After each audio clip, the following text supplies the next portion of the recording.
We'll go ahead and get started here. People going to roll in a little bit late, but that's all right.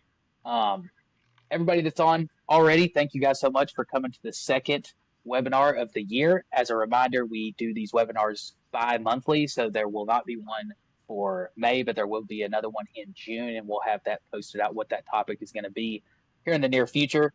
Um, my name is Josh Joel. I'm the Chief Development Officer for ACE Consulting. And today our webinar is on mastering the art of proposal writing. So we have 5 main learning objectives for today's webinar.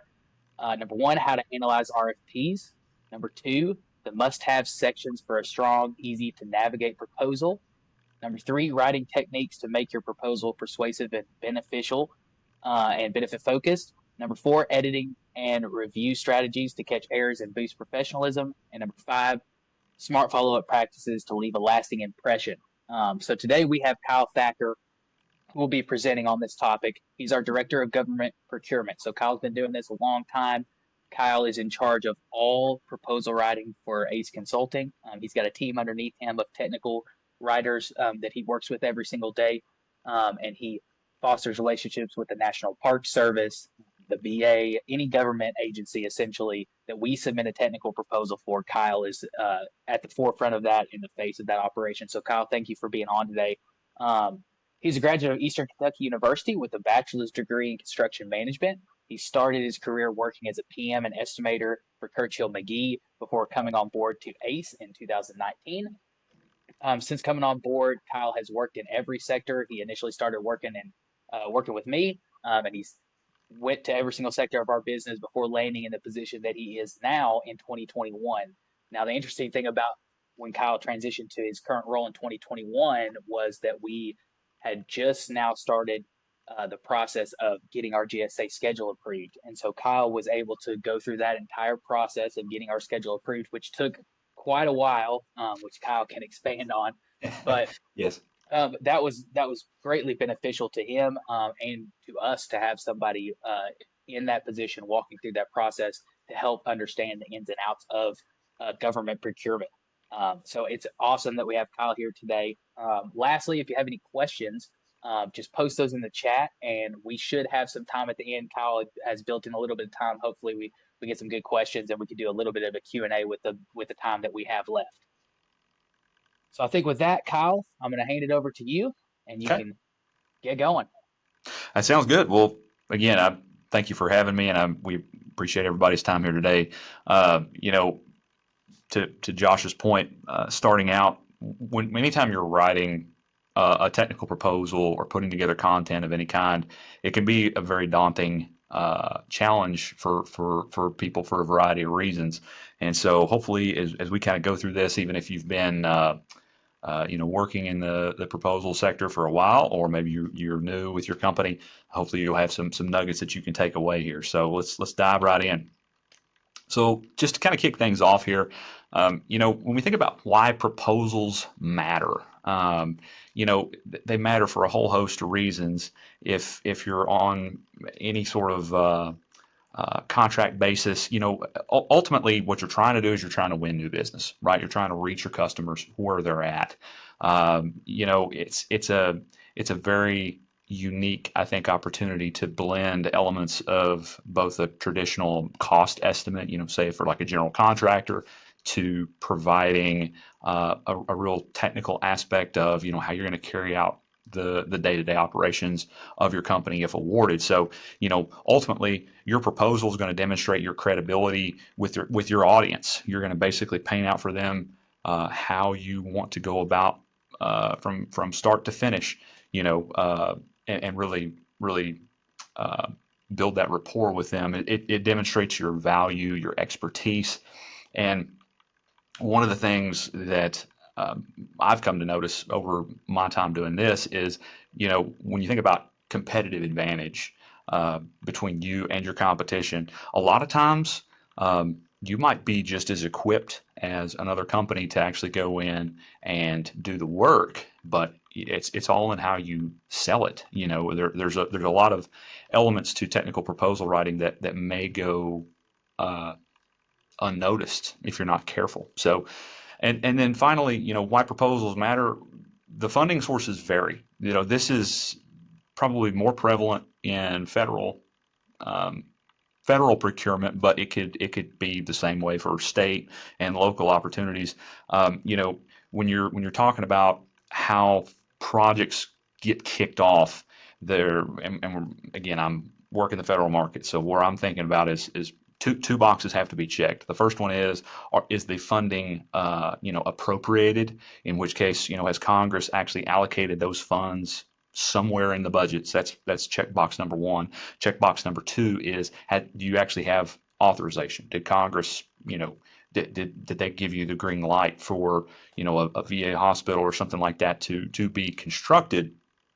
And so the government has to check those two boxes before it even reaches the technical proposal phase. And you say, well, why? Obviously, they have to prove that they're spending taxpayer money wisely. They have to be able to trace it and make sure that they've done their due diligence in selecting the right contractor. So you could take that same model, you could apply that at a state or a local municipality, something like that. However they procure their services, a lot of times they're held to uh, their constituents. They have to make sure that they're using that money wisely. And so, how do you do that? Well, you do that by doing a structured technical proposal evaluation to make sure that each contractor's compared apples to apples with one another. So, just again, always remember that the funding sources are going to vary for how and why you have to structure your proposals in a certain way. And so, I think it's really important to kind of have that in the back of your mind whenever you're developing one of these. So, you think about what are some potential pitfalls that a lot of people experience. And first and foremost, it's from what I've seen, it's simply a lack of knowledge. A lot of times our clients, when we help them in this capacity, they have us look at what they're doing. It's not a lack of technical knowledge in the field. It's more a lack of knowledge of, well, what is the evaluation team going to be looking at? How are we going to be graded? They might fail for poor time management. We're going to talk about it here in just a little bit, but like anything, your time, effort, and resources are going to pour into these proposals in such a way that if you double book yourself, if you've got a lot going on and you can't really focus on, you know, putting together a compelling argument in your proposal, you're going to fail. Um, Poor internal collaboration. Project managers not talking to proposal managers, not talking to CEOs. What's our market strategy? There's just poor internal collaboration. It could be any host of things, but I think ultimately it boils down to not really implementing the lessons that you come to learn through this process. Every single one of these proposals is a chance for you as an organization to really to really learn, and that's how you should view each one of these technical proposals. It's a learning opportunity. Whether you win or lose, you're going to gain knowledge out of this. And so, the best advice that I can give, again, not knowing the full scope of all the participants on this call, what's your familiarity with technical proposal writing, but what we want to do and what we're striving to do here is to get you in the mindset of developing that repeatable framework. Um, Josh mentioned earlier, I've got a couple guys that work underneath me on a daily basis whenever we write our technical proposals, and part of me being able to manage them relies upon our framework for how these are built, right? So just something to think about if you're managing large teams, or managing just maybe one or two other people. If you don't have a repeatable network, excuse me, not a repeatable network, but if you don't have a repeatable action that goes from project to project, you're not going to be able to make those improvements, and you're not going to be able to, over time, develop the proposals in the way that they need to go. So looking at step one here, the best thing to do is to obviously start from a strong foundation. If you have the ability with your, I'll say your point of contact, your client, whoever that is, if that's government, private, whatever, you want to get early engagement with them. You want to be looking for, if it's public money, a lot of times there'll be a pre-solicitation to be looking for. There might be a seeking sources notice or market research, or we're just really talking about the pre-RFP stage. How early can you start to ask questions and position yourself with your client? Also too, you're trying to look at all the requirements of the proposal. You're trying to look at, what are my deadlines? How are we going to be graded? Do I have the opportunity to submit, any questions and answers? Is there a pre-bid that I can attend for this? And then the ones these last two here that I think are just so crucial to success are number one, think about the agency goals. Josh mentioned, one of our primary clients is the National Park Service, and so you try and think about where are they coming from? How are they trying to spend their money? What's making them want to enter into this agreement? And that's going to really help you set up that next bullet point there, which is your compliance matrix. So we'll kind of talk about that. Compliance matrix is something that you are going to basically carry with you from start to finish, from the minute that you identify this as a potential opportunity to the minute that it goes to hopefully the award stage and you're turning it over with your operations team. But you're really checking those boxes to make sure that everybody knows and understands all the rules of the game that you're about to play. And I mentioned it too, but the time commitment for a technical proposal is going to vary depending on the agency, depending on the requirements. But you need to be able to think constructively around the amount of time that you actually have to develop one of these. And I threw this graphic in here for our different color team meetings. Shipley Associates, or you can look at APMP, which is an association of proposal management professionals. There's just some resources that we've used that have provided, yielded success for us and our clients. But they break down some of these, what they call their color team meetings. And each one of these color teams, I would encourage you to develop a useful strategy with your sales team, your operations team, anyone that's going to be helping you collaborate on this technical proposal. Consider these as milestones. So, blue team, pink team, red team. I'm not saying you necessarily have to have each of these meetings all the time, but it is going to be really important to at least carry over, I would think, a pink team, a red team, and potentially a gold team, right? You can see their area of focus is going to be the executive review. So does the owner, the operations manager, do they agree with how we're positioning ourselves prior to our final submission? And also going back to this, when you look at those color team meetings as milestones, that's really going to help shape your approach in thinking, is this even worth my time to go after? That's a valid question at any point in the proposal review and the proposal development process. Is this am I spending my resources as wisely as possible? So keep that in mind. And then also too, when we're talking about building a strong foundation, we really want to think through our proposal compliance versus responsiveness. And I thought it was worthwhile to kind of take a look at this. So anytime someone says compliance, it's very simply, did you follow the rules? Did you use 12-point font times New Roman? Does your section headings match the required section headings? Did you sign with wet ink signature? Were you only supposed to, digitally sign a document? What have you? Just did you follow the rules? The best way to think about this is anytime you see in RFP documents, if there are specific instructions for formatting, for the length, you'll see 10 pages maximum, 20 pages maximum. Did we check all the boxes for the resumes, the certifications, shall, must, will statements, things like that? Those are only compliance. Anybody can be compliant.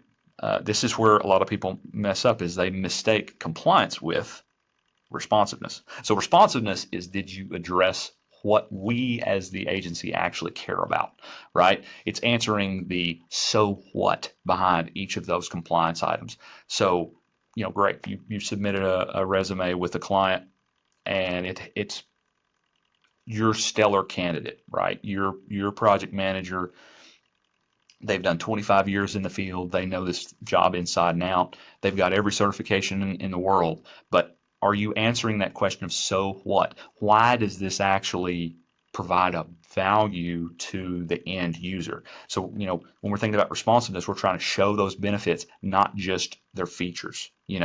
Um, and a key note as well here, this gets into building, your approach basically is to make sure that you're using the appropriate theme statement for your organization. Really put some time into that and really be benefit driven in your messaging about how bringing you to the table is the best solution for the owner. Um, so now that we've built the foundation and we understand the requirements, we understand where everything is, how it's built, what we're going to be graded on, we've got enough time to do it. Now we really want to be thinking about, okay, let's take in the next step and let's put out, let's put our best foot forward. And the best way to do that is obviously to develop a clear framework for how we're going to position our company. So I put in here some common sections if that would be included in a technical proposal. A lot of times, as you may or may not know, a lot of times they'll spell out, okay, volume one, technical approach, volume two might be a price volume, or whatever. And within those individual volumes will be sub volumes of, project management approach, quality approach, safety approach, whatever the case may be. Um, if you don't see within those sections, if you're not limited by compliance, if you're not limited by page count, then I would strongly recommend you considering to throw in some of these sections if they're not explicitly addressed. If you've got the pages to do it, absolutely. Think about it. An executive summary. What's your big idea for this project? How are you going to? What's your mindset behind it? Introductions and background. I see this all the time. It was very common to see clients with their proposals. They would come to us, ask questions. What are you seeing? Well, they wouldn't tie paragraphs together. Paragraphs would be kind of floating out there in space, right? They wouldn't be connected. There wouldn't be any flow. So introducing who we are as not just um, throwing in your name, your company name, but really talking about, what are your values? What's your mission? What's your vision? And talking about what are you going to deliver? How will you talk about your scope of work integrating with your team? Again, you don't have to put all these, but I thought it was something that we found success in is sort of identifying what we call our building blocks, going from proposal to proposal. You never want to throw in boilerplate data. I want to make that very clear. But you do want to give yourself, again, some sort of a structure, some sort of a framework for really making that your process repeatable. And the best way to do that is by adding in some of these things, even when it might not be, you know, uh, your first thought to kind of do that. So just you want to make it easy for that reviewer to really identify um, why they want to pick you. And then also, um, when you're talking about content planning at this stage, we're really, right there. I love this quote. If you don't plan your content, you're planning to rewrite it later. We found early on that the content writing, obviously, that's going to take up a ton of your time as writers, as managers. Um, and if you're just shooting from the hip all the time, you will never be out in front of it. It's going to be really difficult.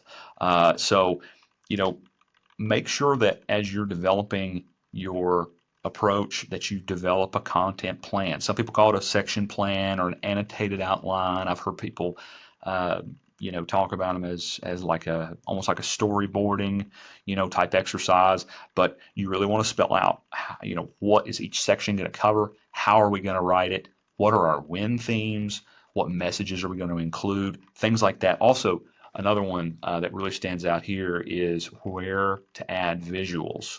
A lot of federal buyers won't necessarily allow you to they don't want to see graphics, they don't want to see charts, and they don't want to see, whatever. If you're in more of the commercial sector or the private sector, it's more of a negotiation that you're having to put this together. You might be able to utilize, okay, here's our org chart. Here is our, our different office locations on a map. How's this going to correlate to our overall, strategy here? You can kind of add more things there, but don't just think about visuals in terms of that. Think about visuals in terms of, okay, something as simple as, if it doesn't specify a font type, then how are we going to annotate our heading? Each individual section heading, how's it going to look? Are we going to center it? Is it going to be offset? Is it going to be bolded? Is it going to be underlined? Those type of things. Really pour into all of that, and do it with the framework of, what's the evaluator looking for? You know. Um, so I got an example here. Just if you were to fill out, um, this is very rudimentary, so forgive me for this, but say you're filling out a block on just your technical approach. Let's say a sample for how we're going to, again, fulfill the technical requirements of this proposal. You want to be able to understand on your team who is assigned as your subject matter expert. So in this case, it's Jane Smith. They're our subject matter expert. What's the customer requirement? What are we actually trying to talk about here? We're wanting to describe the approach to the project schedule and quality control. A key message block, having something in there. Our team has a proven method that reduces delays by 20%. You might know that, your customer might not. That little simple sentence is a reminder to you as you're building this out. Hey, we really need to drive this point home to our client. Also, just a simple reminder of what your win theme is. As like proposal writers, you're probably you're very aware of what your company's strengths and weaknesses are, and you've probably already got uh, a win theme in your head, but you might not be able to annotate that on paper. So take this extra time to, as you're filling out one of these content plans, to really put in a win theme, put in your supporting evidence, visuals, graphics, things like that. These are not all the categories that I would go through, but I would really, really encourage you to develop a form of this for your organization so that you can really shine, right? You can really address each one of their components for each thing. So now that we're past the content planning stage, and I'm sure there's probably going to be some questions in there too, because we could take a whole day and talk about content planning. But moving on to the next phase in this, when we're actually trying to craft our persuasive content, now we've got a lot of momentum shifting. We've got a lot of wheels turning in the background for how we're going to say what we need to say here. A lot of it, the biggest thing that we found, and we get feedback from customers, from clients all the time, is use clear and concise language. Don't beat around the bush. You have to think about it. These evaluation teams, typically your evaluation team is going to be comprised of two parts. You're going to have one part that's going to look at nothing but the technical content, so the writing, and then you have another team that looks at nothing but the cost that that's why they separate cost and technical volumes. So it's two separate teams, two separate sets of eyes, and all of these proposals that are submitted between you and your competition, everybody's going to be graded. And so as they're going down through your proposal and they're giving you scores, they're giving your competition scores, honestly, their time's just as valuable as your time. They don't want to be reading through a bunch of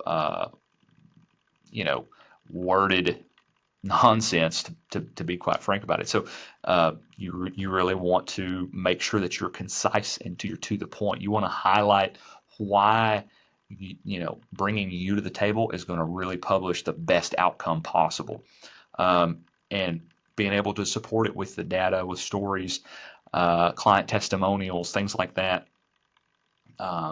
if you're if you're if you're familiar with this game, you know we're going to talk some about the past performance elements to this. And if you're not keeping tabs on your past performance, we could do an entire another a day's topic just on how to manage your past performance inventory and really trying to pull out the best things there. But making sure that you have those testimonials and that information ready to go right off the top to make sure that you're, again, addressing the decision makers, priorities. What boxes are they trying to think about? And again, just think about how is this proposal meant to solve their problem? At the end of the day, that's what we're trying to do. And as we do that, I thought it was worthwhile to mention some terms that maybe get confused for some people. So, again, with this mindset of customers, they don't buy features; they're buying the outcome. Um, most most of the time, what companies want to do is they really want to throw their name into every line, every space, top of the letterhead, bottom of the letterhead. They want to be able to just put their name out there. We're your solution. We're your solution. But they're not thinking about actually breaking these type of things out into the right categories. So these three categories are going to be, your company's features, your company's benefits, and your company's, your discriminators. So very first one, feature. We're going to talk about a fact or a characteristic of your solution. So again, what are you offering? If you ask yourself that question, you're talking about a feature. Um, if you're asking yourself, why does this matter to me? You're trying to put yourself in their shoes. You're talking about a positive result that they are going to receive by awarding you this contract. And if you're talking about a discriminator, what's gonna make them choose you? That's very simple. So just keep those three questions in mind anytime you're kind of thinking through it. What am I offering? Why does it? Why does that matter to me or to you in this case? And then why are they going to choose you? If you think about those and you can really start to break down, okay, well, this is a feature of my company. This is a benefit of our team, and this is why you should pick us over the competition. So, um, and these are just some examples to kind of look at. So, again, a feature might be, 24/7 project monitoring dashboard, something simple as that. Or it could be we have a dedicated client onboarding team to make sure that, maybe you've thoroughly vetted the individuals that are going to serve as your on-site management team or something like that. Um, benefits. What's the benefit here? Well, if you choose us, we're going to reduce downtime and enable real-time decisions. Again, this is kind of high-level thinking, but we're going to speed up project kickoff and we're going to increase customer satisfaction. But really, where the best elements for you as proposal writers is going to come in at what's our what are our numbers? People talk about that all the time. What are our our proof is in the pudding type numbers. So, 3 times the industry average and a quality audit scores over 5 years. That's a tangible result that you could really sell to a potential client, and something that would really make a huge difference in how they see you. So step 4 is going to be the review process. If I were to scroll back up to the different color team meetings. Now we're getting into some of the red team review meetings. We're getting into some of the maybe a green team or a gold team meeting. We're a little bit later in the process, but now we're getting closer to the time to actually review this. Most of the time, if you're a small firm, you might not have a full team to actually help you edit, or maybe a full team to help you just proofread and check those editing type actions on your part. That's going to make it difficult for you, and that's everybody starts somewhere. So you want to really take this step seriously. This is your company's reputation. This is how you are going to be viewed against your competition. It's how the agency is going to view you, the owner is going to view you, whatever. Build in some time into your development schedule to really make sure that you've got, 2 to 3 days. A week is perfect. Probably not realistic, but it's, obviously the more time that you can get to proofread and to edit, it's going to be better. Um, Also, we talked about our compliance matrix, creating a compliance matrix, or having that document carried with you throughout the start to finish of the overall process. That doing a compliance check, having somebody help you. You've been at this point, there's no telling how many hours that you've put into developing and writing the proposal. And it's one of those things you probably can't see the forest for the trees. You've stared at this document too much. There's probably going to be some things that you might miss. And so how can we do that? We can do that in a compliance check. We can make sure that we've got all of our page limits checked off, all of our font and our format rules. We've got all of our certifications attached, all of our insurance requirements attached, or whatever the tip might be. Um, and one thing too, I made a comment earlier about you as managers having to watch out for teams underneath you, individuals underneath you that are helping you. They might only build a small part of this overall proposal. Make sure that you've implemented some type of what we call version control into your document reviews. So there at the bottom, you can kind of see there, it's a very simple naming convention for your documents in wherever it is that you save them, Dropbox, on your computer, whatever. And just make sure that you're documenting the changes as you go from meeting to meeting. And you say, well, why take the time to do that? Well, one of the steps that we'll talk about here towards the end is going to be to uh, get your lessons learned. So maybe by doing this, not only are you being diligent in documenting what you're doing, but you're really able to pinpoint, okay, from the red team meeting to the gold team meeting, we saw a lot of typos, or maybe there were not typos. We saw a lot of corrections, and maybe the takeaway is that once it gets to a certain level within your organization, maybe you're not getting the appropriate amount of feedback from your boss, from your people that are trying to help you out.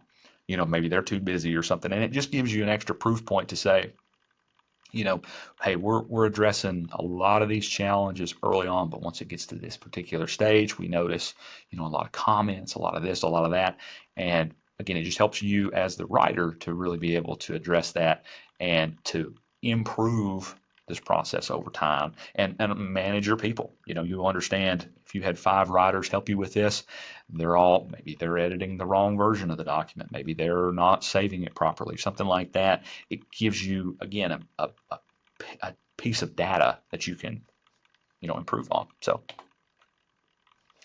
and kind of like what we're talking about there too, the different meetings, different color teams. So like at a pink team meeting, you need to be doing a review and an edit between the first draft to look at your overall messaging and your structure. Once you're probably 50 to 60% of the way done, or maybe at the red team stage, you're going to be near final. So now you're just going to be reviewing what from the evaluator's point of view, right? Or your gold team, maybe you only have 2 days to get your draft in front of your boss, in front of your CEO, in front of your, in my case, it would be Josh. How are we going to put what we call the executive polish and the final approvals on everything? This is, again, how we're going to be reviewed forward facing with your competition. So you want to get that executive sign off. And so what are they looking at? Okay, well, um, it's again, I know this is probably it may be a lot, maybe it's not for you, but there's a lot more that goes into some of these reviews than just simply did I miss a simple typo or whatever. There's really a lot to look at. Um, Another piece of advice here when you're at step 4 is to make sure that you give yourself a scorecard. Again, it probably seems like a maybe a little bit of an extra step, but if you're going to create that repeatable framework for success, you need to develop a scorecard for your company that really talks about, uh, or that gives you the ability to talk about how you've viewed yourself. How confident are you in the work that you've put in up to this point? Mimicking the scoring criteria, that's obviously going to vary from project to project, but you have to control what you can control. So use a simple yes no compliance check whenever you're trying to do this. Did we meet the mark? Yes or no? And focus on, how complete of a document, how clear of a document, what type of impact it had on that end user.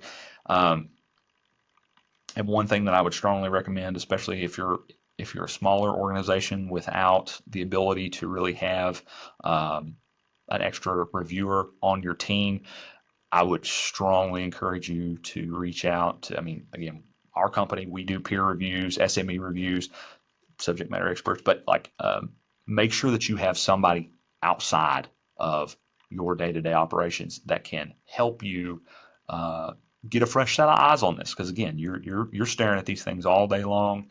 You've done them for so much time. Really make sure that somebody who's unfamiliar with what your proposal is supposed to look like, see what they have to say about it. There's a lot of value that really comes in that. Um, Sample scorecard here. Again, this is, I didn't have one in particular. Or excuse me, for an existing project that was probably worthwhile here. But, um, you know, it doesn't have to be anything fancy. I'm not talking about putting together some massive thing, but you do need to spell out the evaluation criteria for each of the projects. You need to put together comments from your team. What did they see in terms of how they scored, just internally? One of the things that people often do is they try and get a, uh, a debrief. If it's a federal project, they're trying to get a project debrief at the end of it, or a bid debrief. And those can be few and far between sometimes. So again, taking this step, you're at least giving yourself some feedback. I know that I really met the mark here, but I really failed over here. Um, so just something that helps you, again, a metric, and it helps you show that improvement. And then also too, this was just an overall sample of a compliance matrix. Make sure that you've got whatever works for you, but you have some way to check off the boxes of from the RFP, from the documents that you're bidding off of, section L.2.1. That's our executive summary. We're required to do that. So we want a high level description. Or are we compliant? And if not, what are our takeaways? What are our action items? You can update this uh, however you need to, but make sure that you're putting together something like that for you and for your team. Uh, and now we're at step 5, which is to basically submit and follow up with your owner, your agency, whoever it is that you're doing all this work for. Um, Obviously, before you confirm the submission, we want to just double, triple, quadruple check the format. All the signatures are right. All of the cover letters are in place. All of the what have you, right? Everything's where we want it to be before we hit send. It's an extra step entirely if you are required to submit this uh, via hard copy submission, the way that they used to do it back in the day. You'd have to print off 5 different copies, and everything was in a 3-ring binder, and so you had to have extra steps in place. Heaven forbid you printed off something incorrectly, and you have to now waste 30 more pages of paper because you missed something. Uh, Again, this goes back to kind of building out your bid timeline correctly, but make sure you're giving yourself enough time. Because there's a big difference between a hard copy submission and an electronic submission. Uh, you want to make sure that you're submitting these obviously you have to submit it on time. The earlier, the better. You want to avoid the last minute technical issues. I can't tell you how many horror stories I've heard of clients who they saw in the bid documents early on that they had to use a specific portal to upload their documents, and they never took the time to register. They never took the time to see, okay, do I have to manually enter in my price? Do I have to just upload a PDF document on my price? Um, and they're scrambling right at the last minute because they just didn't take the time to read and to kind of flesh that out. So uh, really do a draft submission as early as possible. You want to make sure that you're keeping your confirmation receipts. I can't tell you how important it is and how many times an email has been time stamped, and I've shown that we actually we met the deadline ahead of time. And one thing that I'll encourage you to do is to make sure that in your submissions, if it is via email or through a portal and you have the ability to add a text box for messaging, make sure that you ask for them to confirm receipt. It just gives you a little bit extra peace of mind. Uh, and all of this should be incorporated into a checklist. So, use some kind of a document for that works best for you to make sure that you've checked all these things one last time before it goes out the door. Just because again, if you're not taking the time to do that, you are really you've wasted a a very real opportunity. So we don't want that at all. Um, Once it's out, we want to again, engage with the client. We want to be sending out follow-up messages. Don't send them a message every hour on the hour, but you want to, number one, at least thank them for the opportunity. Again, we talked about confirming the receipt just of the email, just making sure that they got it, that they don't have any questions. And at this point, we're kind of in the waiting stages. We're going to see if we get called back to go to potentially, an in-person presentation, an oral presentation, or maybe a video conference between us and one other competitor. At this point, things are going to start to kind of narrow and speed up as we get closer to the award time. So just offer up your availability to them, answer any questions that they have, and just know that even beyond the point of submission, this thing's still in play. You haven't lost it until you've officially received your unsuccessful offer letter, but hopefully you're going to get a successful offer out of this. So, and then with your proposal, you want to make sure that we talked about this earlier, but your proposal debrief, win or lose, really, really, really think through questions prior to requesting this debrief. What were our strengths? What were our weaknesses? How did you guys score it? You want to keep it positive. You want to keep it professional. I would encourage you to send your debrief questions to them as soon as you possibly can upon receipt of an unsuccessful offer. You want to be engaged with them. Don't let it sit 2 or 3 days before you reach back out with your questions. Have your questions ready and send them in immediately. And again, we talked about using what you learn. So once everything's done, again, win or lose, what lessons did I learn? What lessons did my team learn? Take your time to update your templates, update your overall processes, your SOPs for your team, and make sure that you're identifying any kind of training gaps in between those processes to again make yourself better, position yourself for success. And so yeah, I mean, I know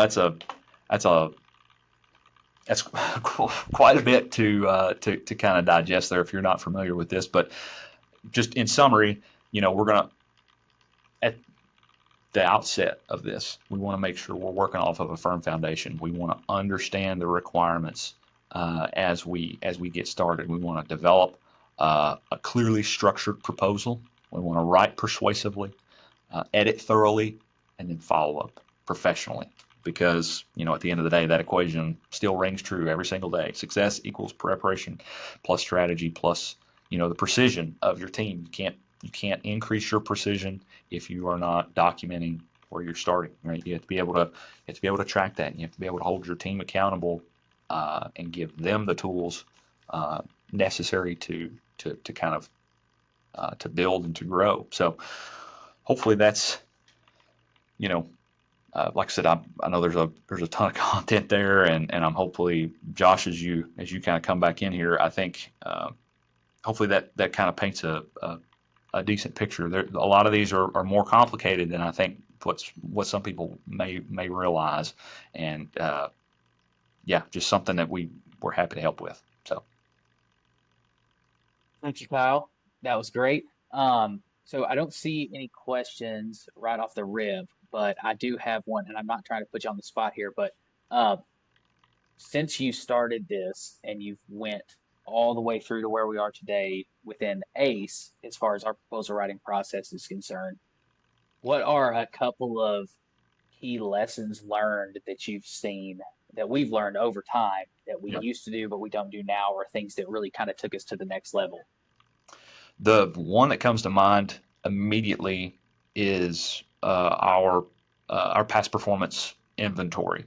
So um, you know, it we found that it was really hard for us to put our name in the hat on these proposals because a lot of times we didn't show the prime contract performance. Say, we work a lot as a third party, but it was hard for us to kind of get over that hump initially. Now that's not an issue, but say you're a construction contractor, uh, being able to quickly identify the list of projects that you've worked on in the past, quickly identify their relevance to this new bid, and then quickly compile, points of contact, scopes of work, contract numbers, date ranges, dollar values, all those type things. Oftentimes you'll be asked to submit, three past performance examples. That's either a questionnaire, CPARs, whatever, and you have we had the ability to submit whatever past performance we wanted.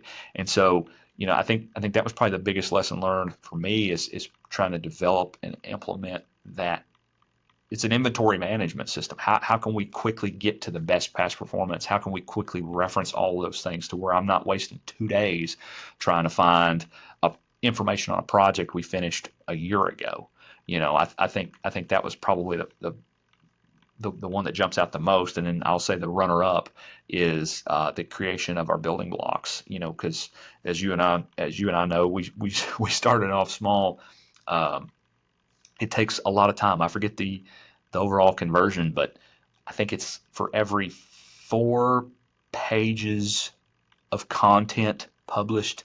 I want to say it's like on average like 20 hours worth of time to actually develop content. So if you think about that, that's a huge imbalance from start to finish. So one of the things that we did was to really implement what we call our building blocks and make sure that gave us a place to start, so that from proposal to proposal, we weren't starting from a blank Word document. We already had a kind of a general outline of how our company works on quality, on safety, how we address issues, how we do things like that. Again, not boilerplate, but there was already some language in there that we could build on, shape into the best thing possible. So I think those are my two. Okay. And the last thing I was going to ask is if you could speak a little bit on how we tailor our proposals based on the contracting officer or the region that something's in, like how we over time have figured out that okay, this district likes they're more resume based instead of content based and past performance based, whereas this district doesn't really care who the person is that's going to do the job. If it's a personnel proposal, all they care about is what your past performance is. Yeah, so that that gets into some of what most people will probably see it, but the it's very common to see copy and pasted um, information in the overall RFP documents, right? In the information that the government would send out, for example, you mentioned a different district, say a core district or say whatever. everybody knows that they're going to ask you for a resume. Everybody knows that they're going to ask you for your technical approach or this or that, whatever. Um, I think to your point, where we started to really gain some traction was in that what we call our white hat or our final, uh, almost like an exit interview with each proposal. We would really start to dial into who we submitted it to, how often they engaged us, just all those little tiny detailed things, and it starts to paint a picture over time. To your point of, this whatever, say it's I don't know, Louisville Corps of Engineers, that right, they've got a real broad uh, area of operations, right? They're around bodies of water, whatever. They don't necessarily care about this. They might only care about, to your point, a resume or whatever. It was just, I think, on our part, taking the time to diligently document all that little information to where you could start to identify those patterns and see really what's necessary. Because again, a lot of people utilize Corps of Engineer language. If you're on this call and you work primarily in the federal market, every Corps solicitation, Corps of Engineers solicitation is going to look very similar. The requirements are going to be the same. The overall layout's going to be the same. And just don't take it necessarily at face value. Try and really pour into those details, to see how best you can really make the decision easier for them to make. Lead lead them to the well, so to speak. That's exactly what I was after. And I think too, once we put building blocks in place and continue to refine and have more of a bank of those building blocks based on the different types of projects that we were writing technical proposals for, in conjunction with what you just talked about, starting to really review at the end of a proposal what we did good, bad, indifferent, and then what the government said back. I think our quickness and quality of technical proposals went up immensely, Yep. because we weren't worrying and wasting time on stuff that we really didn't need to waste time on based on the past experiences we've had with this specific district or such and such. Yep. And so I think that's awesome. I don't think Yep. we have any more questions. We did have a question about the slides. We will be sending the slides out to everybody that registered. Also, as a reminder, this webinar will be posted to our YouTube channel, Ace Consulting's YouTube channel. So if you missed it, or there's somebody within your company that you think would be really good to listen to this, it'll be up probably the next couple of days, and it'll be up in our webinar playlist, and we'll continue to add those as we continue to roll through this year. Along with the slides, we'll also be sending out a discount code as a reminder. Everybody that registered will give a discount code to them. So if you do have a need for something, whether it's field operations related, you need people, or you may need some help with project controls, or maybe even help with some technical proposal writing, we'll be happy to assist in any way that we can help there. And we'll have a discount code sent out to you. So you just use that discount code, and we'll get that to you a little cheaper.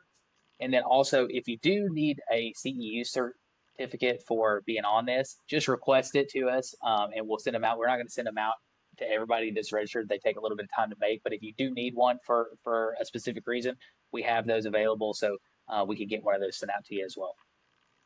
I think that's all we have. Kyle, thank you again, man. We really appreciate you taking the time to put all this together. And everybody that's on, be looking for the next webinar that'll be coming out in June. Thanks, everybody.